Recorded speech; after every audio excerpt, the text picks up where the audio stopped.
Welcome to another exciting episode of the Epic Entrepreneurs Podcast. I'm Brad Sugars, the Chairman and CEO of ActionCOACH, and today we're diving into the minds of some incredible business leaders, uncovering their real stories, strategies, and the secrets behind their victories. It's not just about success, it's about the journey, the hurdles, and turning challenges into opportunities. So let's jump right into it.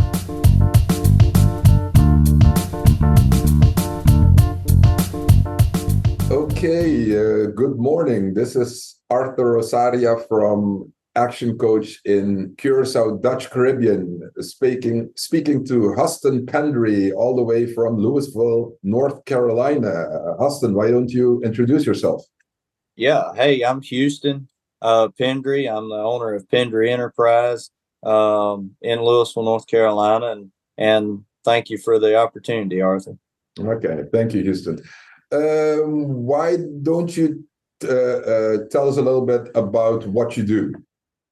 Well, what we do is we do light grading and concrete, and we offer full service building pads, and we can come in and do anything from clearing the site to grading the site to putting the foundation down. And then we let somebody else take it from there. We do a lot of concrete and curb and gutter and driveways and a lot of fine grading around houses and drainage issues. We started doing some retaining walls recently, so and done several foundation repairs on some block walls too. So I'm just trying that out, different avenue, but yeah, just our bread and butter is the light grading and the concrete for sure.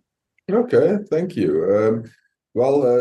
Construction in any case in Curaçao is very booming. I hope it is in North Carolina as well. But you actually picked an interesting time to start your business. Why don't you tell us about that? Well, I was a young man, freshly married, and you know how things are when you're married and just get a house. But I already had a house and we had remodeled it some, and so you know funds are tight, and so I started working Thursday and Friday. I had my own skid steer, and so I started doing a little bit of grading, but I was also employed by another company, so I was only able to work on Fridays and Saturdays, but that continued to grow. We done that for 6 months or so, and I had a couple of people helping me on the weekend. My sister would help me some, and then a guy that come to church would help me some, and so we would just do that on the weekends, and then it just kept growing, and we kept getting referrals, and then we got a few referrals online, and then it just kept growing, and to the point where we got some bigger jobs and we couldn't keep up, and we were having to turn some work away, and I didn't want to turn the work away because I saw the opportunity, and so we incorporated, and yeah, right at the first of COVID, and so exactly. hard. But another reason we incorporated was because the company that I was working for at the time, they could not find concrete contractors, and they were being held up on jobs. And so when we incorporated, they used us a lot, and so we were able to make it work like that as well. And so, but yeah, we just had fun on the startup, hired 2 employees right off the bat, and I guess I was the third one, but I only worked there about 10, 15 hours a week most of the time. Okay. So that was starting in COVID, very tough on you. I mean, is it a lot easier now, or is it still hard running a business? It is definitely a lot easier now than when we first started in COVID, because it was everybody was on edge. There was not a lot of homeowner work available, so all of it was commercial at the time, and so it was a little bit different because I was used to the homeowner work, and then all of a sudden I transitioned to commercial work for quite a while, and we picked up some homeowner work in between, some stuff that needed, but there for 6-8 months, homeowners stayed inside, and there wasn't a lot of work there, so it was a big kind of a transition for me, bidding commercial work versus residential work. And then going back to that residential work was a little different after COVID, because still, keeping your distance and different stuff. But now everything is definitely pretty much back to normal for most people. Okay, we're glad to hear. You told me, you started off by hiring 2 employees. Obviously, you've grown. You're on 13 employees, going towards 14. Yeah. What would you say were the top 3 things that help you become an even greater business owner? Well, one of the top is that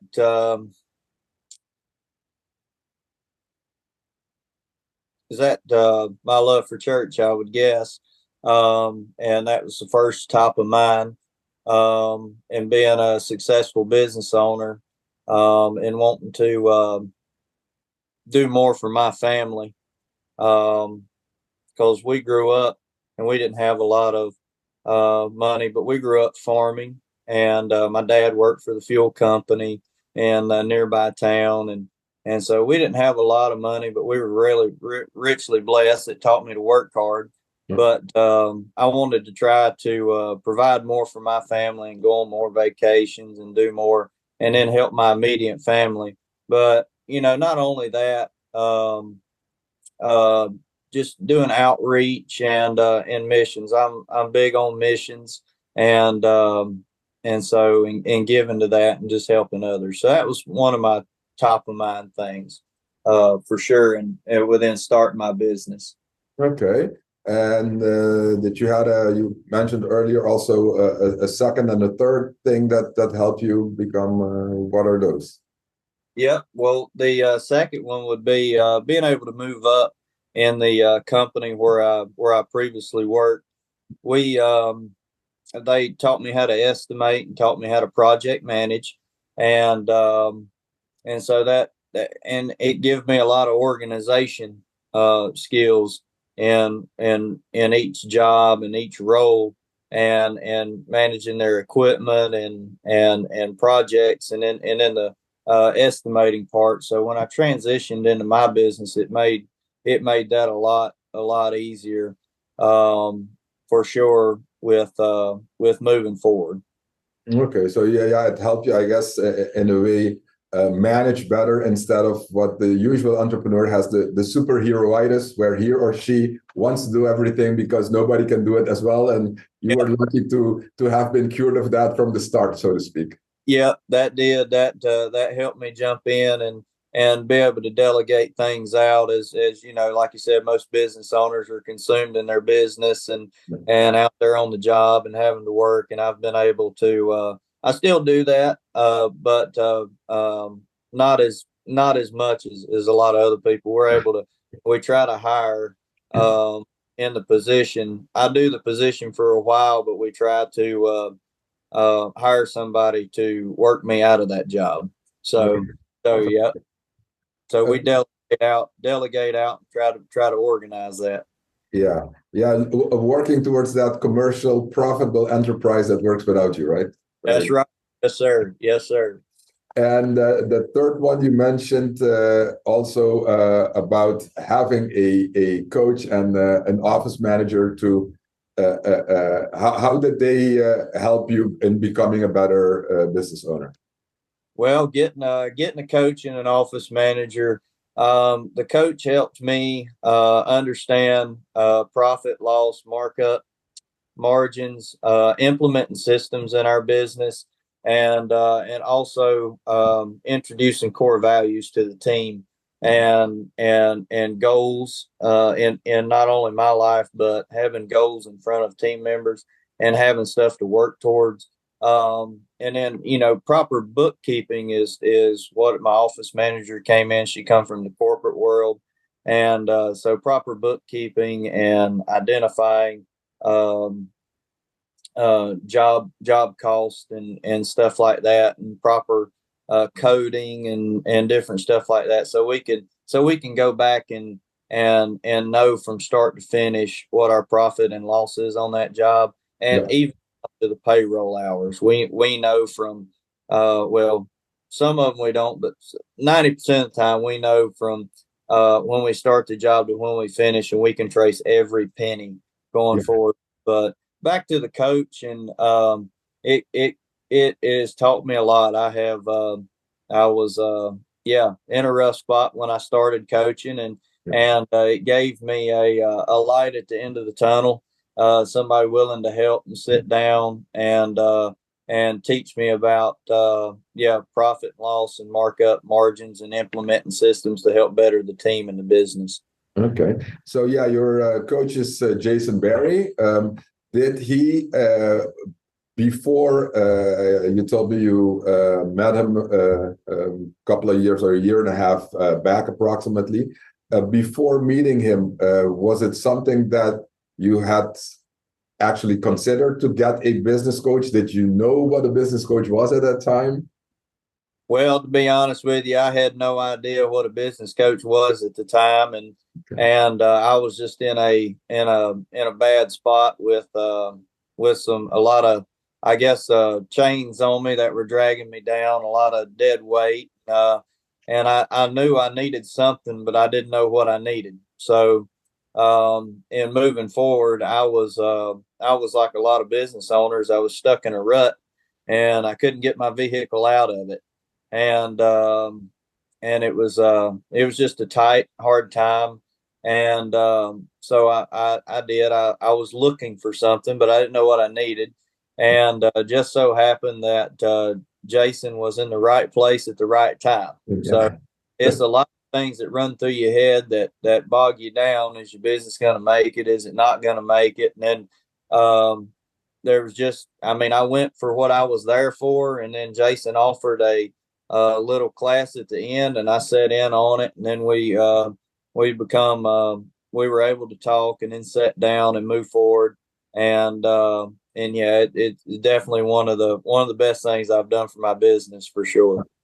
Wonderful. And at that time, as you mentioned, you had several challenges, but what would you say was your biggest challenge as a business owner when you met Jason? Well, the biggest challenge is, and it's like every business, is cash flow and profit margins and debt, and then implement. I did a lot of business owners as myself. I didn't know anything about systems and all that, but the main things were the things that basically